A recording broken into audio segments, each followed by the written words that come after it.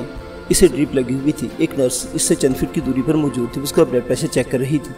شانی کچھ دیر تک بالکل غالب ذہن رہی۔ اس کی سمجھ میں کچھ نہیں آ رہا تھا کہ وہ کہاں ہے اور کیوں ہے۔ پھر جیسے کوئی روکی مشین برقی رو سے بحال ہونے سے ایک دم چل پڑتی ہے، اس کا ذہن بھی کام کرنے لگا۔ نوخیز کوکی کا آنسو سے تر چہرہ اس کی نگاہوں میں آیا۔ اسے یاد ہے کہ کوکی تک پہنچنے کے لیے سڑک عبور کر رہی تھی۔ او میرے خدا! وہ تڑپ کر اٹھ بیٹھی۔ اٹھنے سے اس کے سر میں ناقابل برداشت ٹیس اٹھی اور اس کے دونوں ہاتھ بے ساختہ اپنے سر پر پہنچ گئے۔ یہ ایک بڑی پٹی بندھی ہوئی تھی۔ نرس نے ناراض ہو کر کہا، کیا کرتی ہیں آپ؟ سوئی نکل گئی ہے۔ نرس نے شانی کو دوبارہ لٹانے کی کوشش کی، لیکن شانی نے لیٹنے سے انکار کر دیا۔ کیا وقت ہو گیا؟ مجھے بتاؤ، پلیز مجھے بتاؤ، مجھے جانا ہے۔ اس نے وقت دیکھنے ارد گرد نگاہ دوڑائی۔ سائڈ کی دیوار پر وال کلاک موجود تھا۔ سوئیاں 5:30 بجے کا وقت بتا رہی تھی۔ 5:30؟ اسے تو 10 بجے عثمانیہ ہاؤس پہنچنا تھا۔ اس کا مطلب تھا کہ 7.5 گھنٹے اوپر ہو چکے ہیں۔ وہ سرتپا لرز گئی۔ اس نے ڈرپ کو کھینچ کر اپنے بازو سے علیحدہ کیا اور بستر سے نیچے اتر آئی۔ ایک نوجوان ڈاکٹر تیزی سے اس کی طرف آیا۔ یہ آپ کیا کر رہی ہیں بیوی؟ آپ کو چوٹ لگی ہے، ابھی آپ کو آرام کرنے کی ضرورت ہے۔ نہیں، مجھے جانا ہے۔ آپ کو پتہ نہیں میرا جانا کتنا ضروری تھا۔ وہ میرے خدا، میں کیا کروں؟ میں کہاں ہوں اور یہ کیا ہوا میرے ساتھ؟ جواب میں نوجوان ڈاکٹر نے جو کچھ بتایا، اس سے پتہ چلا کہ ایک سیمی پرائیویٹ ہسپتال کا وارڈ ہے۔ گلفشاں ٹاؤن کے قریب سڑک پار کرتے ہوئے ایک کار سے ٹکرائی تھی۔ کار والا 2 افراد کے ساتھ اسے یہاں لایا ہے۔ وہ رات بھر یہاں رہا، صبح چلا گیا تھا، اب پھر آ گیا ہے۔ شانی نے چونک کر دیکھا۔ رات بھر سے کیا مطلب؟ اب کیا وقت ہوا ہے؟ اب شام کے 6:30 بج رہے ہیں، ڈاکٹر نے جواب دیا۔ شانی نے ایک بار پھر سر تھام لیا۔ اس کا مطلب تھا کہ 7.5 گھنٹے نہیں، 19.5 گھنٹے گزر چکے ہیں۔ اس کی آنکھوں میں بے اختیار آنسو آ گئے۔ کوکی کا حسین لیکن غمزدہ چہرہ اس کی نگاہوں میں گھوم گیا۔ ڈاکٹر کی آواز جیسے کہیں بہت دور سے اس کے کانوں تک پہنچ رہی تھی، اسے بتا رہا تھا۔ آپ کار سے ٹکرانے کے بعد بجلی کے ایک پول سے ٹکرائی تھی۔ 2-2.5 گھنٹے تک بالکل ہوش میں نہیں آئی۔ بعد میں آپ کو سکون بخش دوا دی گئی۔ آپ کے دائیں گھٹنے اور کندھے پر چوٹ آئی ہے، لیکن یہ چوٹیں زیادہ سنگین نہیں ہیں۔ مجھے جانے دیں، شانی کرا کر بولی۔ میری چھوٹی بہن سخت مصیبت میں ہے، پلیز مجھے جانے دیں۔ ڈاکٹر نے اس کا راستہ روکنے کی کوشش کی، لیکن شانی نے دھکیل کر اسے ایک طرف ہٹا دیا۔ بیڈ کے قریب اس کی جوتی پڑی تھی۔ اس نے جوتی پہنی اور ننگے سر وارڈ کے داخلی دروازے کی طرف بڑھی۔ وارڈ کے دیگر مریض اسٹاف اسے حیرت سے دیکھ رہے تھے۔ اسی دوران میں بڑی عمر کا ایک کلین شیو شخص سامنے آیا۔ وہ شانی کو دیکھ کر چونکا۔ شانی نے اندازہ لگایا کہ یہی وہ شخص ہے جس کی گاڑی سے وہ ٹکرائی تھی۔ وہ شانی کو دیکھ کر ہکلایا، آپ کدھر جا رہی ہیں؟ ابھی آپ پیچھے ہٹ جائیں۔ شانی نے تیز کی بات کاٹی، میری بہن مشکل میں ہے۔ وہ باہر نکلی تو وہ پیچھے آیا۔ دیکھیں، آپ اس طرح نہ آ جائیں، اور اگر جانا ہے تو پھر میں آپ کو گاڑی میں چھوڑاتا ہوں۔ شانی نے ایک لمحہ تامل کے بعد کہا، کدھر ہے آپ کی گاڑی؟ آئیے میرے ساتھ۔ وہ آگے بڑھا، پھر ذرا تکلیف سے کہنے لگا، آپ کی شال اور شولڈر بیگ بھی گاڑی میں ہے۔ شانی تھوڑا سا لنگڑا رہی تھی، اس کے سر میں ٹیسیں اٹھ رہی تھی۔ تھوڑی ہی دیر بعد وہ اس مہربان چہرے والے اور مہربان لہجے والے شخص کے ساتھ اس کی ہونڈا گاڑی میں بڑی سڑک کی طرف جا رہی تھی۔ شانی کی شال اور بیگ وغیرہ اسے واپس مل گئے۔ ادھیڑ عمر شخص نے کہا، میں کل ساری رات آپ کا اتا پتہ جاننے کی کوشش کرتا رہا، لیکن کامیاب نہیں ہوا۔ مجھے بڑا افسوس ہے کہ میری وجہ سے آپ کو اتنی شدید چوٹ آئی۔ نہیں جی، مجھے یقین ہے کہ اس میں قصور میرا ہی تھا، میں ہی بدحواس ہو گئی تھی۔ وہ شخص ذرا تذبذب سے بولا، میرا نام سعید کرمانی ہے، میں گورنمنٹ کالج میں پڑھاتا ہوں۔ ابھی آپ نے کہا ہے کہ آپ کی ہمشیرہ کو کوئی مسئلہ درپیش ہے، اگر میں کسی طرح آپ کی کوئی مدد کر سکتا ہوں تو بتائیں۔ نہیں، آپ کا بہت شکریہ، شانی نے قطعیت سے کہا۔ اب بس مجھے ہری کوٹھی سٹاپ تک پہنچا دے۔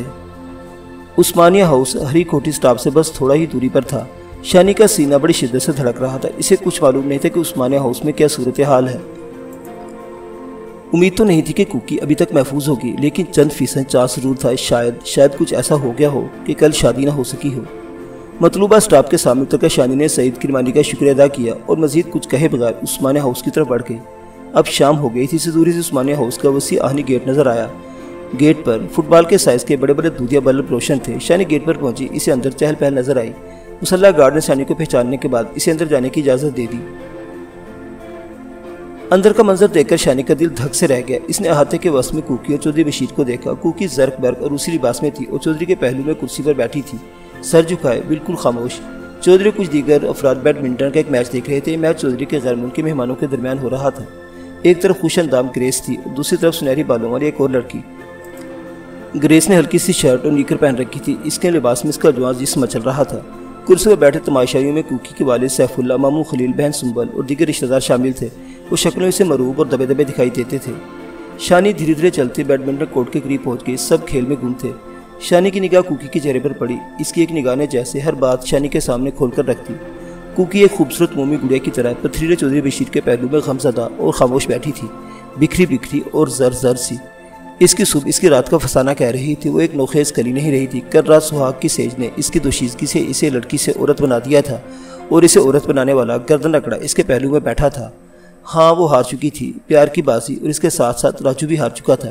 شانی کی سینے میں ایک گہری ٹیس اٹھی اور وہ بے حال سی ہو گئی۔ شانی کا دل چاہا کہ وہ یہیں سے واپس مڑ جائے اور روتی ہوئی کہیں دور نکل جائے، لیکن اسی دوران میں چودھری بشیر کی نظر اس پر پڑ گئی۔ وہ واضح طور پر چونکا، پھر ایک دم اپنی جگہ سے کھڑا ہو گیا۔ دونوں کی نگاہ ملی، پھر چودھری تماشائیوں میں سے نکل کر سیدھا اس کی طرف آیا۔ شانی ساکت و جامد کھڑی تھی، شال اس کے سر پر تھی، لیکن پیشانی پر بندھی ہوئی پٹی نظر آ رہی تھی۔ چودھری اس پر لٹھے کے کلف لگے کھڑکھڑاتے سوٹ میں تھا، چمکدار خصے کی نوک اوپر اٹھی ہوئی تھی۔ اس نے بے حد تیز لفظوں سے شانی کو سرتبا گھورا، غصے سے کانپتے آواز میں بولا، اب کیا لینے آئی ہو؟ شادی ہو گئی؟ شانی نے ایک بے معنی سوال کیا۔ جو کچھ وہ دیکھ چکی تھی اس کے بعد یہ سوال بے معنی ہی تھا، لیکن شاید دل میں اب بھی امید کی کوئی موہوم سی کرن موجود تھی۔ چودھری زہر بھرے لہجے میں بولا، میں نے تم سے کہا تھا کہ میں 10 بجے تک تمہارا انتظار کروں گا، لیکن میں نے 2 گھنٹے مزید تمہاری راہ دیکھی۔ یہاں موجود لوگ اس بات کے گواہ ہیں، اور اب تم مجھے کوئی کہانی مت کھڑ کر سنانا۔ میں تمہاری فطرت سے اچھی طرح جان چکا ہوں۔ میں سچ کہتا ہوں، میرا ایکسیڈنٹ ہو گیا تھا، میں رات بھر ہسپتال میں بے ہوش پڑی رہی ہوں۔ کیا ہوا تھا؟ سڑک پار کرتے ہوئے کار سے ٹکرائی تھی، سر پر سخت چوٹ آئی تھی۔ چودھری نے شانی کے تاثرات کا جائزہ لے کر ایک لمبی سانس لے پہلو بدل کر بولا، خیر یہ ایکسیڈنٹ نہ ہوتا تو کچھ اور ہو جاتا ہے، لیکن یہ بات تو طے تھی کہ تمہارا جواب بالآخر انکار میں ہی ہونا تھا، اور میں اچھی طرح جانتا ہوں کہ ایسا کیوں ہے۔ ایسا نہیں ہے، میں یہیں آ رہی تھی۔ شانی کے منہ سے بے ساختہ نکل گیا، پتہ نہیں کسے بات کہنی چاہیے تھی یا نہیں۔ چودھری کی گھنوں مونچھوں کے نیچے ایک عجیب سی مسکراہٹ ابھری۔ اس نے ایک ایسی بات کہی جس کی توقع شانی کو ہرگز نہیں تھی، کم از کم فی الوقت تو نہیں۔ وہ کہنے لگا، ٹھیک ہے، اگر ایسی بات ہے تو اب کیا بگڑا ہے، ہم اپنی جگہ واپس آ جاتے ہیں۔ تم کہتی ہو تو میں چھوڑ دیتا ہوں سب کچھ۔ وہ یوں بات کر رہا تھا جیسے یہ حقیقی زندگی کا نہیں، گڈی گڈے کا کھیل کا ذکر کر رہا ہو۔ شانی لرز گئی۔ سب کچھ سے چودھری کی مراد کوکی ہی تھی، کوکی جس کی دوشیزگی وہ سہاگ کی سیج پر چھین چکا تھا۔ اسے کیا پتا تھا کہ اس نے کتنی بڑی متاع لے لی ہے کوکی سے۔ جو کچھ وہ حاصل کر چکا تھا اس کی قدر و قیمت کوئی عورت ہی جان سکتی تھی، اور وہ یوں بات کر رہا تھا جیسے بازار میں فروخت ہونے والی کسی پروڈکٹ کا ذکر کر رہا ہو۔ شانی کا دل چاہا کہ نتائج سے بے پرواہ ہو کر ایک تھپڑ چودھری بشیر کے رخسار پر دے مارے اور پاؤں پٹکتے ہوئے باہر نکل جائے، لیکن وہ کہاں کر سکتی تھی یہ سب کچھ۔ وہ تو شاید کوکی کی طرح حالات کے شکنجے میں جکڑی ہوئی ایک بے بس ہستی تھی، جسے ایک سانس لینے کے بعد دوسرا سانس لینے کے لیے بھی معاشرے کی اجازت درکار تھی۔ اسی دوران میں چودھری کے موبائل فون کی گھنٹی بجنے لگی۔ اس نے پہلے نمبر چیک کیا، پھر شانی سے مخاطب ہو کر بولا، تم بیٹھو، منع سے ملنا تو مل لو، میں ابھی 5 منٹ میں آتا ہوں۔ اس نے ایک گارڈ کو اشارہ کیا اور کہا، بیگم صاحبہ کو ادھر کرسی پر بٹھا دو۔ چودھری نے کار رسید کی اور باتیں کرتا ہوا عمارت کے داخلی دروازے کی طرف چلا گیا۔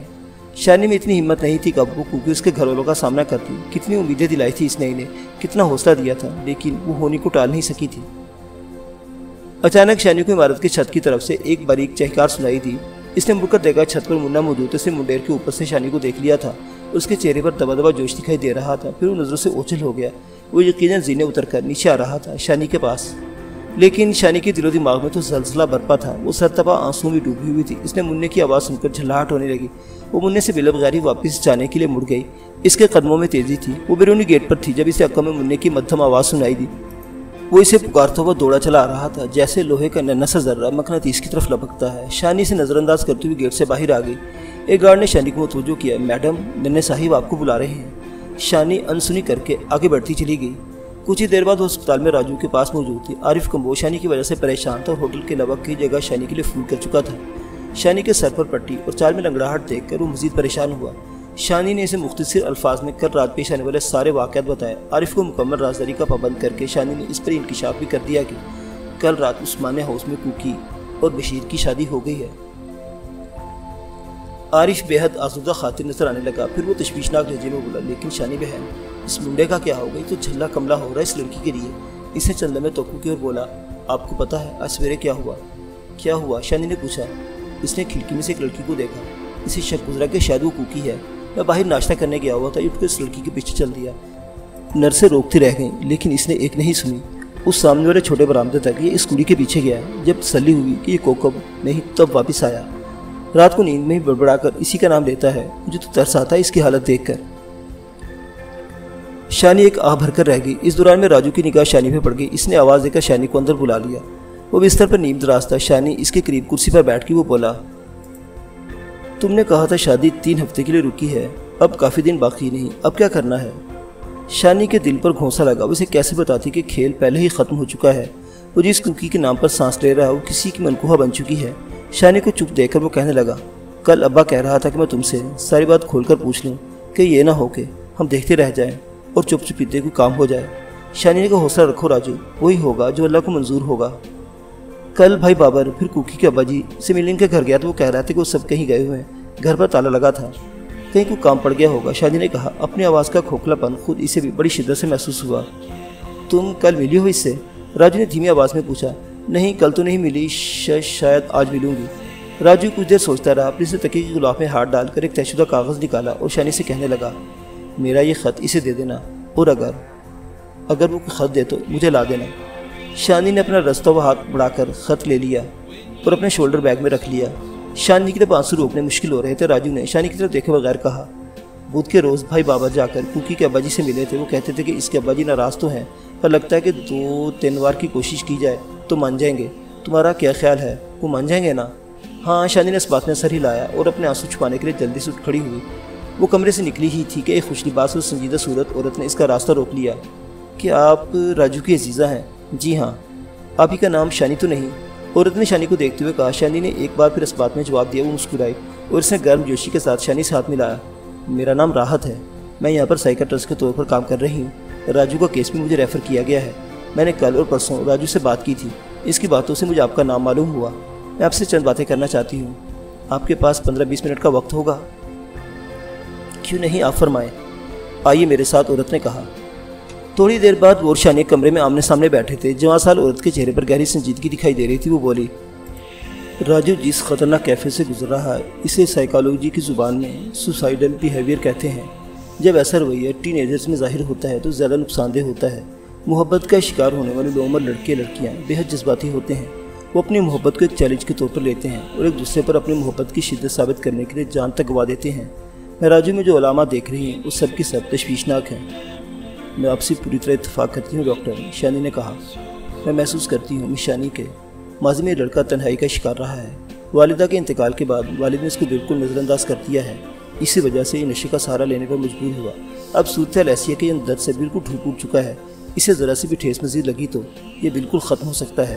اس کی بحالی کی واحد امید یہی ہے کہ اس سے مزید کوئی ٹھیس نہ لگے اور ہم مسلسل کونسلنگ کر کے اسے شدید ڈپریشن میں سے باہر نکالیں۔ راحت نامی اس سائیکٹرسٹ نے 15-20 منٹ کے اندر شانی سے سیر حاصل گفتگو کی۔ شانی باہر نکلی، اس کے دل پر بوجھ پہلے سے زیادہ تھا۔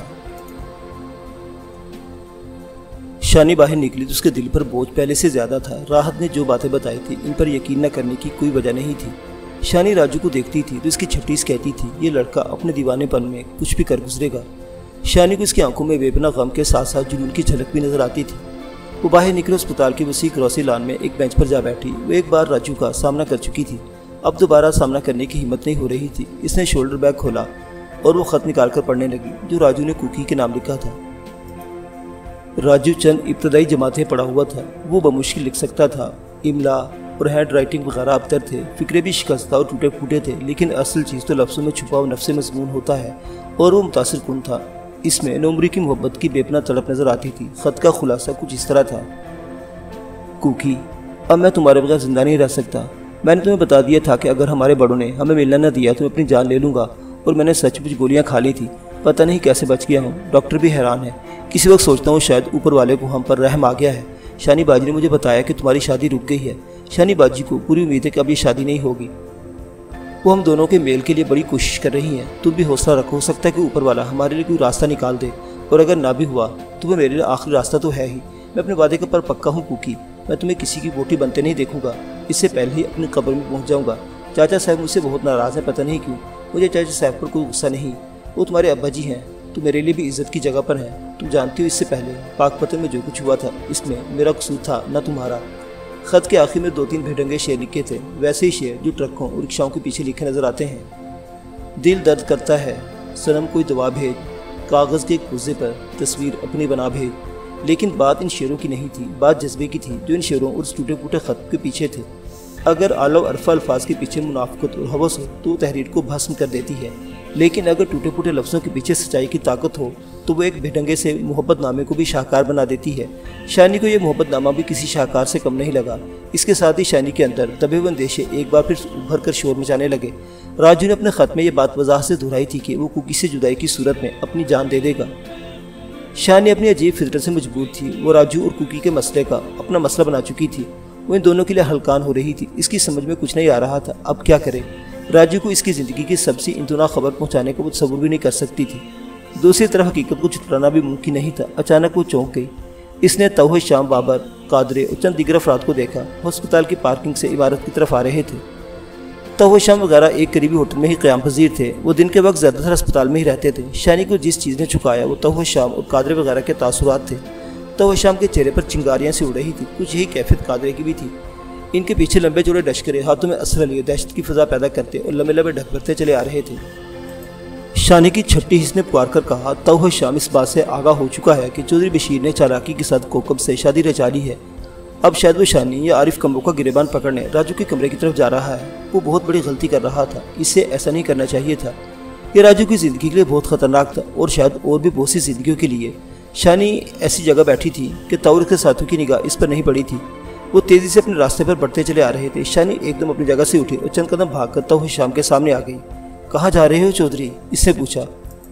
شانی کا اندازہ درست نکلا۔ شانی کو دیکھ کر چودھری کی سرخ آنکھیں کچھ اور بھی دہک گئی۔ وہ بڑے قہر سے بولا، رکھوا لی تم نے شادی؟ سنبھال لیا سارا معاملہ؟ میری بات آرام سے سنو چودھری، یہ ہلڑ بازی کا موقع نہیں ہے۔ اور اب باقی کیا رہ گیا ہے کہ ہم آرام سے تمہاری بات سنیں؟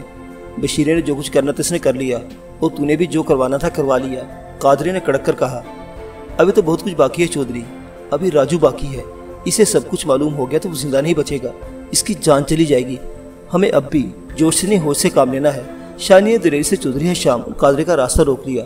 تو شام پکارا، تو منصف اور پنچ نہ بن، بس بستر گن کرنے والی زنانی رہ، اور بس یہی تیری اوقات ہے۔ یہ مردوں کے معاملے ہیں اور ہم اپنے معاملے نمٹانا اچھی طرح جانتے ہیں۔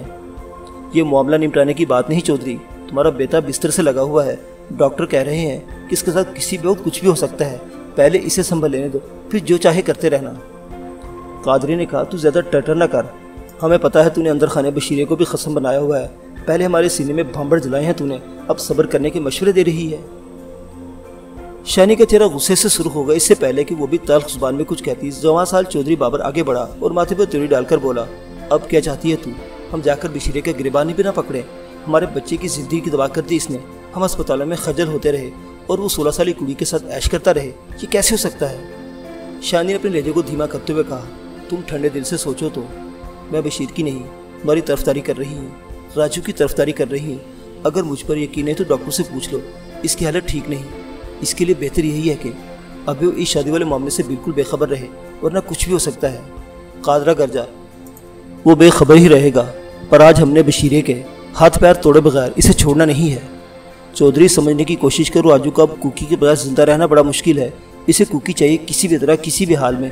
میں چودھری بشیر سے بات کر رہی ہوں، اسے سمجھانے کی کوشش کر رہی ہوں، ابھی تو امید کی کرن نظر نہیں آتی، لیکن کیا پتہ کچھ دنوں میں آ جائے، کیا پتہ چودھری کوکی کو چھوڑنے پر تیار ہو جائے۔ واہ واہ کیا بات ہے، قادرہ زہریلے انداز میں بولا، ایک جھوٹی کڑی کو ہمارے گھر کی بہو بنانے کا سوچ رہی ہو، ہم تھوکتے بھی نہیں ایسی کڑی پر، اور تمہارا بھی دور فٹے منہ۔ قادر نے باقاعدہ ہاتھ لہرا کر شانی پر لعنت ڈالی۔ شانی نے تیزی سے کہا، بات جھوٹی اور کنواری لڑکی کی نہیں چودھری، بات راجو کی زندگی بچانے کی ہے، اور مجھے لگ رہا ہے کہ کوکی اسے نہ ملی تو وہ بے موت مرے گا اور اس کی موت کے ذمہ دار تم لوگ ہوگے۔ شانی نے اپنی انگلی چودھری کے چہرے کی طرف اٹھا کر کہا۔ قادرے کا چہرہ ایک بار پھر انگارہ ہو گیا، نتنے پھول گئے، تاہم اس کے بولنے سے پہلے ہی بابرا بول اٹھا۔ تو وہ شام سے مخاطب ہو کر بولا، میرا خیال ہے ایک دو باتیں واقعی غور کرنے والی ہیں، اس طرح کھڑے ہو کر بات کرنا ٹھیک نہیں، بہتر ہے کہ سامنے کینٹین میں جا کر بیٹھتے ہیں۔ چودھریوں کے تنے ہوئے اعصاب کچھ ڈھیلے پڑے، اسی اسنا میں عارف کمبو بھی آ گیا۔ وہ سب لوگ کینٹین کی طرف بڑھ گئے۔ ابھی وہ کینٹین سے کچھ دور ہی تھی کہ شانی کو مین گیٹ کے پاس ایک جانا پہچانا چہرہ نظر آیا۔ یہ سب انسپیکٹر اختر تھا۔ وہ سادہ کپڑوں میں تھا، تاہم اپنے قد کاٹ کے سبب دوری سے پہچانا جاتا تھا۔ اس نے بھی دور سے شانی کو دیکھ لیا تھا۔ شانی کو اندازہ ہوا کہ وہ حاجی حیات خان کا کوئی اہم پیغام لے کر آیا ہے۔ اس سے فوری طور پر بات کرنا ضروری تھا، لیکن یہاں چودھری والی مصیبت نے بھی اسے گھیر رکھا تھا۔ جب توحید شام اور قادرہ وغیرہ کینٹین میں بیٹھ گئے تو شانی راجو کو ایک نظر دیکھنے کے بہانے واپس اسپتال کی عمارت کی طرف آ گئی۔